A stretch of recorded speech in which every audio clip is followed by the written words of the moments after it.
Hello there. I know you have found this somehow. Perhaps another one of your fans sent it to you, or perhaps I sent it to you personally. Maybe you found this all by yourself while searching for a good story to read on your YouTube channel. Well, I know who you are. Well, all of your fans do, of course. Someone who reads these creepy stories out loud for us, with your soft, smooth voice making it all sound so much scarier. All the others are the same, reading the same couple stories. Slender Man, Jeff the Killer, Candle Cove. The usual. They all use the same background music and the same mildly unsettling photographs. But you have a talent for it. These stories hardly scare you, but sometimes you find one that truly does spook you. But only a bit. Sometimes you have a sinking feeling. Maybe these demons really do exist. Maybe these psychopaths are still on the loose. Maybe some of these stories aren't just fiction for you to read to those who are looking for a good scare. Maybe someone has been listening, and for a different reason than that.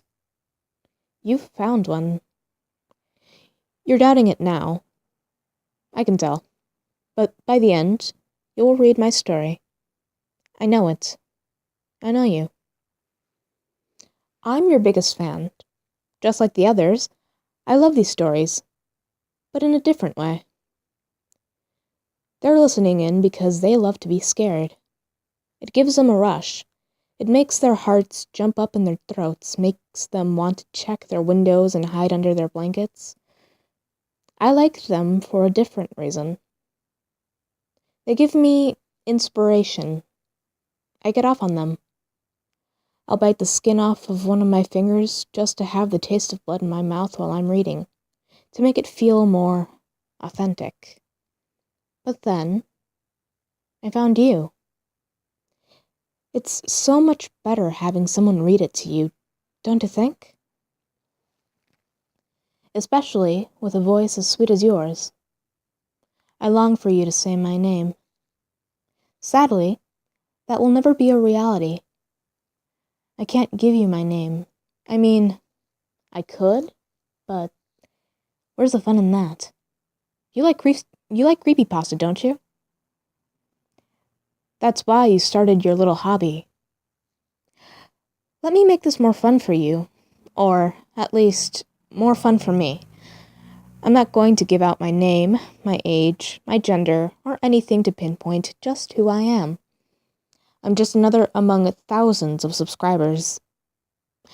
I could be a burly old man, like in the Pen Pal series, or I could be a sexy young seductress, like in the dating game, or I could be something inhuman altogether.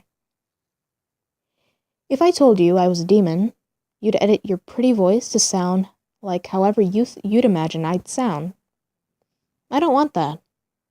And if I told you I was a woman, you'd have a woman read this instead of reading it yourself. But no, I want you to read it personally. And if you deny, well, come on now. Let's save the climax for the end. You may not show your face, but your voice is so unique, so easily identifiable. After listening to you talk for hours on end, describing bloody, gory murder scenes to me, I've heard it on the other side before. I'm closer than the others could possibly dream of. I can always follow you home, but you'll find that I'm much more polite than that. Cat and mouse is so overplayed. I like to give the other person something of a handicap, so this is it. If you don't read my story, I know exactly what I'll do. I'll wait. I'll wait and wait in the exact same spot where I saw you last. It may take a while, so you'll get comfortable knowing that I was making an empty threat here. When I finally spot you again, I'll approach you. Again, giving you a fighting chance. I won't approach you directly, but you'll feel me watching you. Maybe even catch me staring a few times. But set it aside as nothing.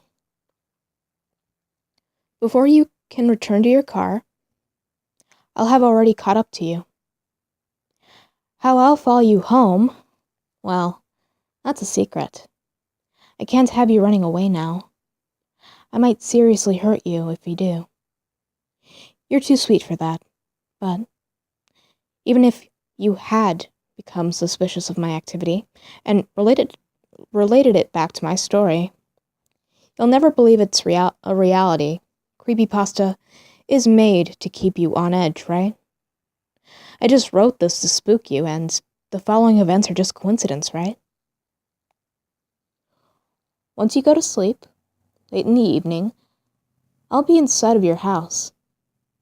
I'll have you know that I'm a master at hide and seek, though I play both roles when I'm in charge of the game.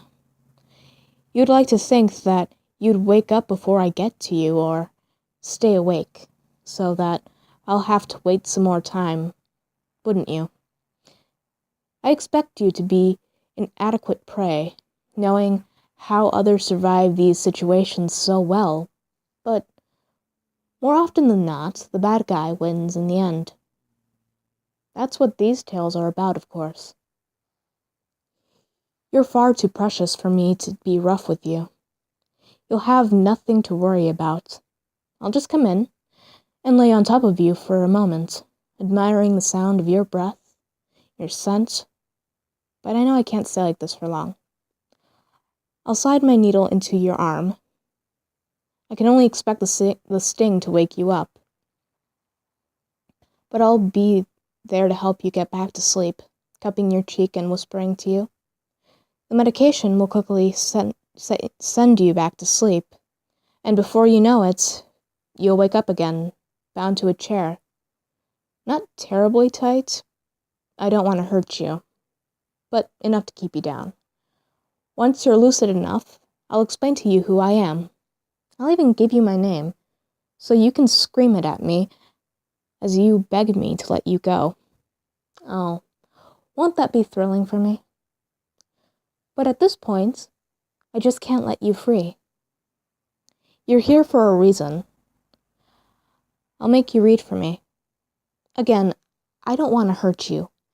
If you refuse, I'll leave betraying you up to your own body. Perhaps you'll fight it, or perhaps you'll wimp out at the slightest rumble of your stomach. I'd like to think that you'd fight for as long as possible. I'd like to think that you feel that strongly towards me, but once you cave in, I'll gladly feed you and clean you up, as long as you continue to read for me. You'll read my story first, just to remind you why you're here, before reading all the stories I ever requested that you never took the time to read. I might have you read old classics, even if I've heard you read them before. Live performances are so much better. If you misbehave for too long, I'm sad to say, I might just have to punish you. Maybe I'll break glass over your head, making you scream until you lose your beautiful voice. Perhaps I'll force you to read my story, digging a knife into the back of your neck if you refuse, and ripping at the open wound every time you stutter or mess up. Once I get what I want, and you become too much of an annoyance to take care of anymore, sadly, I'll be done with you. If you've been good to me, I'll make it as quick as possible, but if you end up fighting it all the way, I'll make you bleed to death, until you've told me all of your last words. I'll even record them and post them to your channel. Your fans will be so sad that you're not updating on a regular basis. They'll deserve it. But they'll live.